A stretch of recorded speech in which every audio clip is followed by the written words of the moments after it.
वो खुदा की हुजूरी में है, खुदा के घर में है, खुदा के कदमों में है। हालेलुया। तो इसलिए हम खुदा का शुक्र करते हैं और खुदा की तारीफ करते हैं। आए मेरे साथ खुदा के कलाम में से लूका की अंजील 10 बाब निकालिए। Hallelujah, praise the Lord.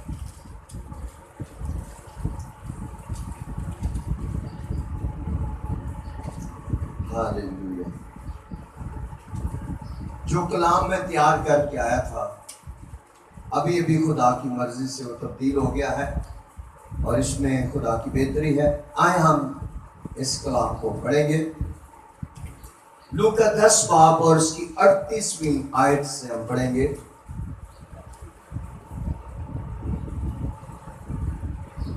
Hallelujah.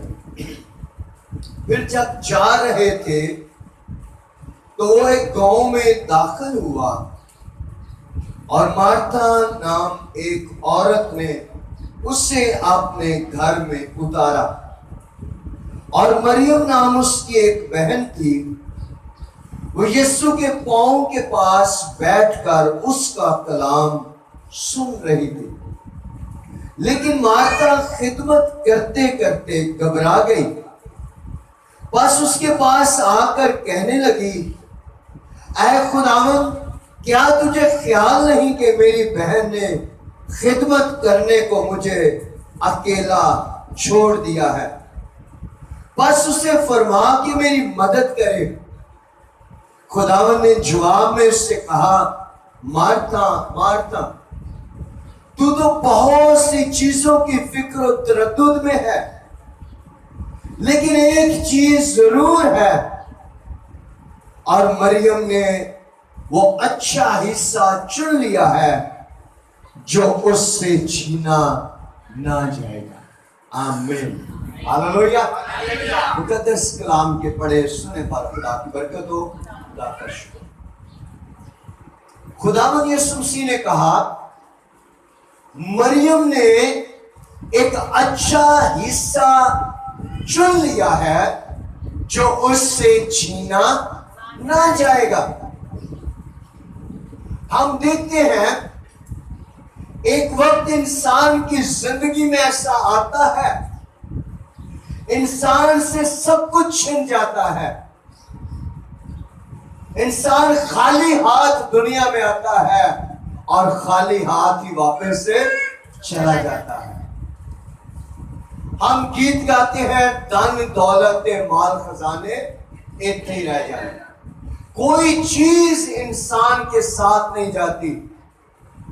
उसका घर, उसका पैसा, उसकी औलाद, उसके रिश्तेदार, कोई चीज इंसान के साथ नहीं जाती। इंसान खाली हाथ इस दुनिया से वापस लौट जाता है। लेकिन खुदावंद यीशु मसीह मेरे अजीजों बड़ी प्यारी बात करते हैं और यीशु ने कहा है कि मरियम ने वो अच्छा हिस्सा चुन लिया है जो उससे छीना ना जाएगा। हालेलुया। यीशु मसीह ने कहा, अगर कोई मुझ पर ईमान लाए तो वो मर जाए तो भी क्या रहेगा?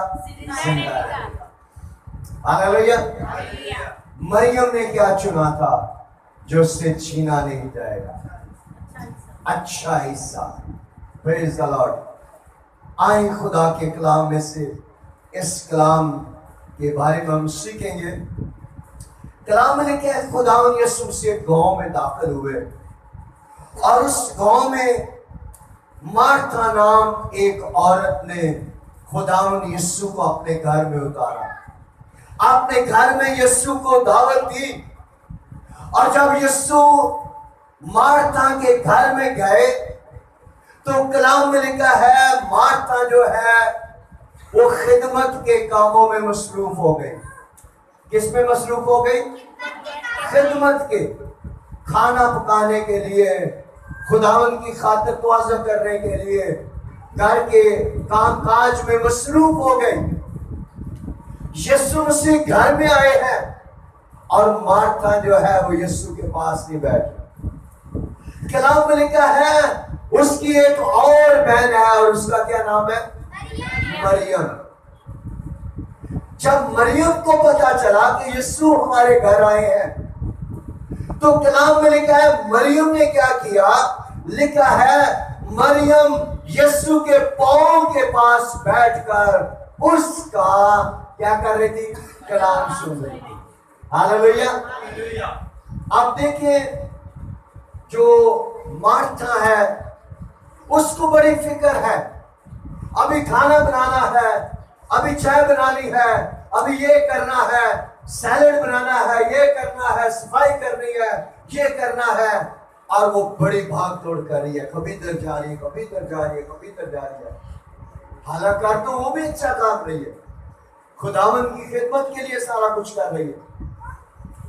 और जब कलाम लिखा खिदमत करते करते क्या हो गई, घबरा गई, थक गई, तो आकर खुदावन यीशु से अपनी बहन की क्या कर रही है, शिकायत लगा रही है।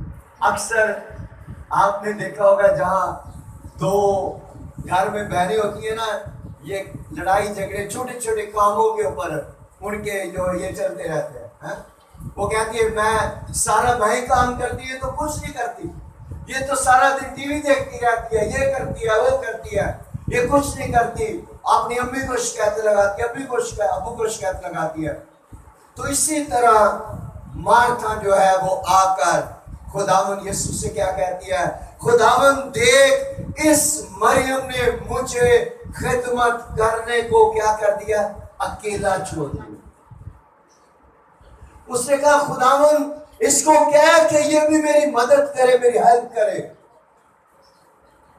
तो कलाम ने कहा है खुदावन को चाहिए था, खुदावन उसको मरियम को कहती जा मरियम तू भी थोड़ी देर जाकर अपनी बहन की मदद कर, उसकी हाथ बढ़ा। नहीं, बल्कि लिखा है खुदावन ने मार्था से कहा मार्था मार्था। जब किसी बात पर जोर देना हो उस बात को 2 दफा दोहराया जाता है, यानी ये बात बड़ी खास है। तो कलाम ने क्या मार्था से खुदा ने कहा ऐ मार्था तू तो बहुत सी चीजों की फिक्र और तरद्दुद में है, तुझे तो बहुत सारी फिक्रें हैं, तूने तो पता नहीं कितनी फिक्रें अपने ऊपर सवार की हुई है। लेकिन खुदावन ने कहा एक चीज जरूर है, हालेलुया, एक चीज जरूर है कि मरियम ने एक अच्छा हिस्सा क्या कर लिया है, चुन लिया। मरियम ने एक अच्छा हिस्सा चुन लिया है जो उससे छीना न जाएगा। तू तो बहुत सी चीजों की क्या है, फिक्र और तरद्दुद में है, तुझे तो बड़ी फिक्र है, खाना पकाने की फिक्र है, सफाई की फिक्र है, घर की फिक्र है, ये फिक्र है, वो फिक्र है। पंजाबी च कहते ने बंदे ने मुक जाने कम्मा ने नहीं मुकना। ये काम कभी खत्म नहीं होंगे मेरे अजीजों, ये दुनिया के काम कभी खत्म नहीं होंगे। लेकिन हमें अपनी मसरूफियात में से, अपने जरूरी कामों में से हमें कुछ वक्त जो है खुदा के कदमों में बैठने के लिए भी निकालना जरूर है। Hallelujah, hallelujah. आप सारा दिन जो मर्जी करें लेकिन कुछ वक्त खुदावन को दे। यीशु ने कहा जो खुदावन का है वो खुदावन को दो, और जो कैसर का है कैसर को। और जब हम देने की बात करते हैं तो वक्त भी हमें खुदा को देना, अपना टाइम खुदा को देना है। अपने 24 घंटों में से कुछ वक्त हमें खुदा के कदमों में मरियम की तरह क्या करना है, बैठना है। हालेलुया। और वो वक्त जो आप खुदा की हजूरी में, खुदा के कदमों में बैठकर गुजारेंगे, वो वक्त आपके लिए बाइस से बरकत होगा। हालेलुया। वो वक्त आपकी ब्लेसिंग का, आपके घर की तरक्की का और आपकी बरकत का वक्त होगा। इसलिए कुछ वक्त जो है हमें मरियम की तरह यीशु के कदमों में बैठना, कुछ वक्त खुदावंद को देना है, कुछ वक्त दुआ को देना है, कुछ वक्त खुदा के साथ बातें करनी है, कुछ वक्त हमें खुदा के साथ अपना टाइम स्पेंड करना है। हमें खुदा का कलाम पढ़ना, सुनना और सीखना है। इसलिए खुदावंद ने कहा जो हिस्सा मरियम ने चुना है वो उससे छीना ना चाहिए। सब कुछ छीन सकता है आप। जो सिकंदर आजम है, बताते हैं कि उसने बड़ी दुनिया को फतह किया, बहुत ज्यादा जंगें जीती हैं उसने, बहुत ज्यादा फतूहात उसने हासिल की हैं।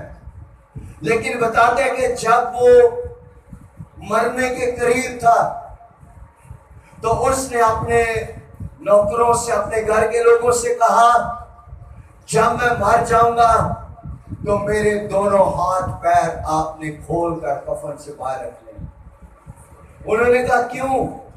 उसने कहा कि मैं दुनिया को बताना चाहता हूं कि मैंने इस दुनिया में बड़ी फतूहात की हैं, बहुत जंगें जीती हैं, लेकिन जब मैं इस दुनिया से जा रहा हूं तो मैं खाली हाथ ही क्या कर रहा हूं।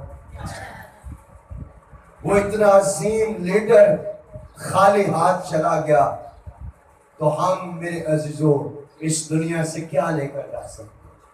अगर कुछ लेकर जा सकते हैं तो वो हमारा ईमान है। हालेलुया!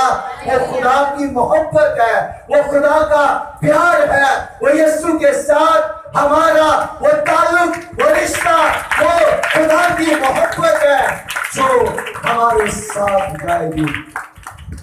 क्योंकि जिस तरह हमारे खुदा को सवाल नहीं है, खुदा के कलाम को सवाल नहीं है, इस तरह खुदा के लोगों को भी सवाल नहीं है। हालेलुया!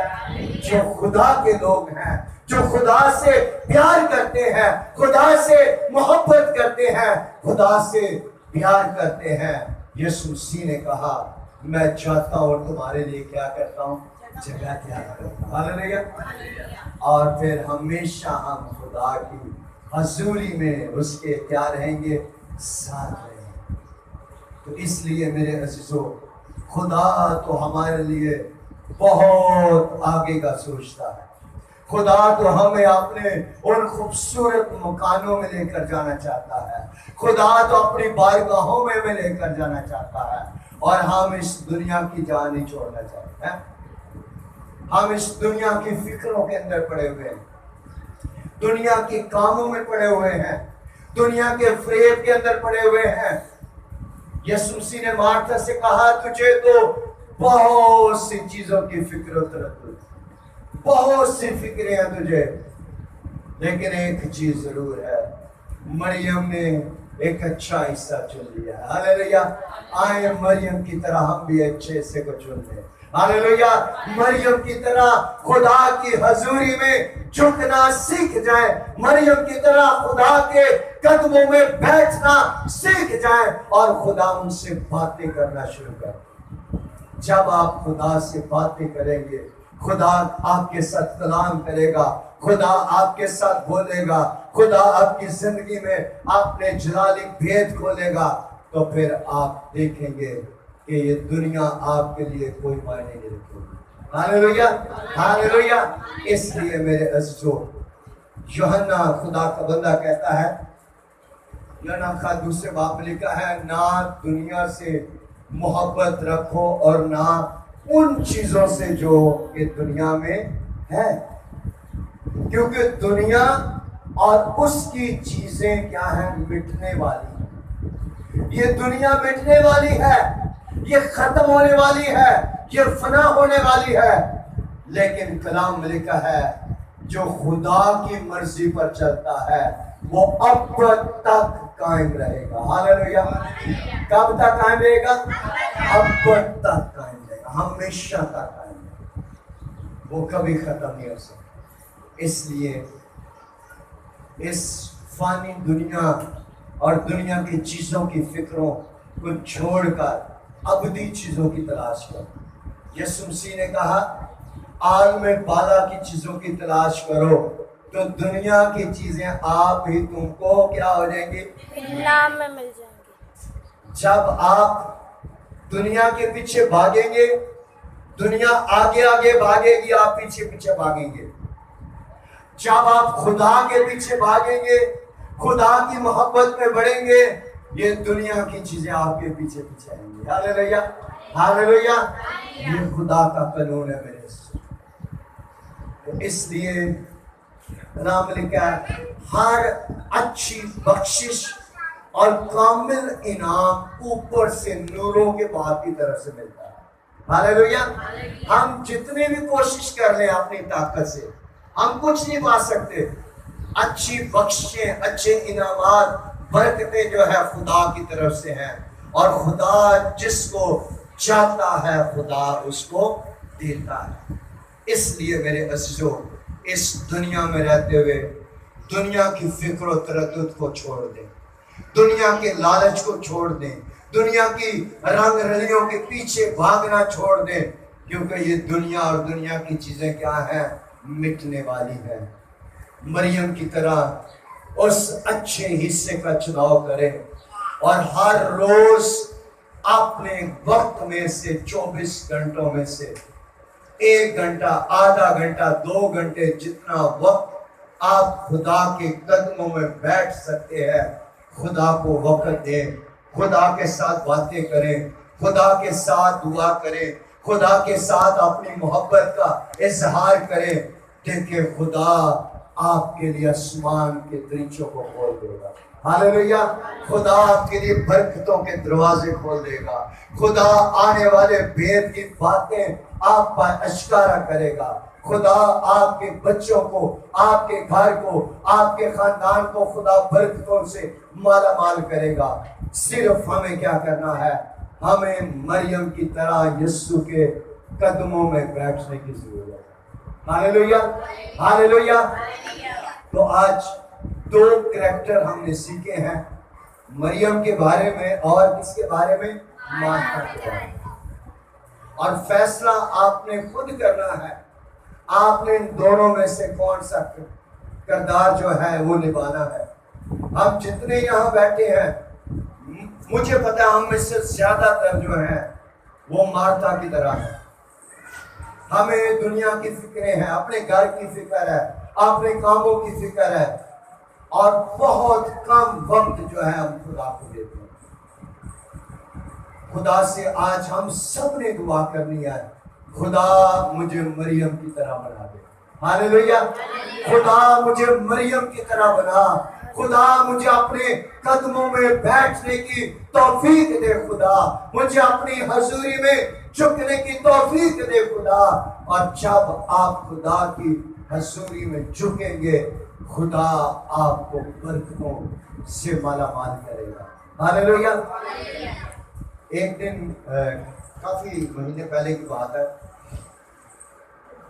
वहां डियोर के चर्च में मैंने कलाम सुनाया, आधी रात की दुआ। क्या मजमून था?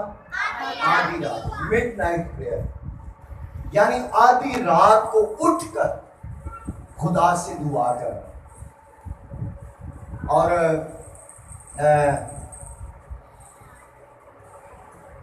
एक किताब में लिखा है, वो मुझे ज़हन में नहीं आ रही, उठ रात के पैरों में उठकर खुदा से दस्ते दुआ बुलंद कर, और तेरे बच्चे जो गली के कुचों में रोते चलाते हैं, उनके लिए खुदा से फरियाद कर।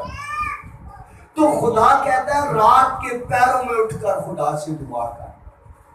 और रात की दुआ के बारे में मैंने कुरान सुनाया, और वहां पर बहुत से लोगों ने बरकत पाई। अगले इतवार को 3-4 बहनों ने आकर दुआई सुनाई। उन्होंने कहा, भाई हम पहले जो है 2 साल पहले हम रात को 2 बजे 3 बजे दुआ करते थे, लेकिन हमने दुआ बंद कर दी थी। जब आपने कलाम सुनाया तो खुदा ने हमें बेदार किया, हमने दोबारा से उठकर रात को दुआ करनी शुरू की, तो खुदा ने हमारी सारी रुकावटों को, बंधनों को क्या कर दिया? तोड़ दिया। Hallelujah, hallelujah. मेरे अज़ीज़ों, जब हम दुआ करते हैं, जब हम खुदा की हजूरी में झुकते हैं, जब हम खुदा के पास आते हैं, जब हम अपने दस्ते दुआ बुलंद करते हैं, तो खुदा फिर हमारे टूटे हुए रिश्ते को क्या कर देता है? बहाल कर देता है। खुदा हमारे बंधनों को, चुमों को तोड़ देता है। खुदा हमारी रुकावटों को दूर कर देता है। इसलिए मेरे अजीजों, हमें क्या करना है? हमें मरियम की तरह खुदा के कदमों में बैठना है। कुछ वक्त खुदा को देना है, कुछ वक्त खुदा के साथ हमने गुजारना है, दुआ करनी है, कलाम पढ़ना है, खुदा के साथ बातें करनी है और खुदा के साथ अपने रूहानी ताल्लुक को बढ़ाना है। फिर देखें खुदा आपकी जिंदगी में अजीब तौर पर काम करेगा। हालेलुया! खुदा आपको बरकतों से मालामाल करेगा। लेकिन अगर हम मार्था की तरह दुनिया की फिक्रों में पड़े रहेंगे तो ये दुनिया तो जो है तबाह होने वाली है। और जब ये दुनिया तबाह होगी, वो लोग जो दुनिया से प्यार करते हैं वो भी दुनिया के साथ ही क्या हो जाएंगे? तबाह बर्बाद। तो इसलिए हमें खुदा से मोहब्बत करनी है। हमें मरियम की तरह उस अच्छे हिस्से का चुनाव करना है जो कभी भी हमसे छीना ना जाए। हालेलुया! खुदावंद आप सबको बरकत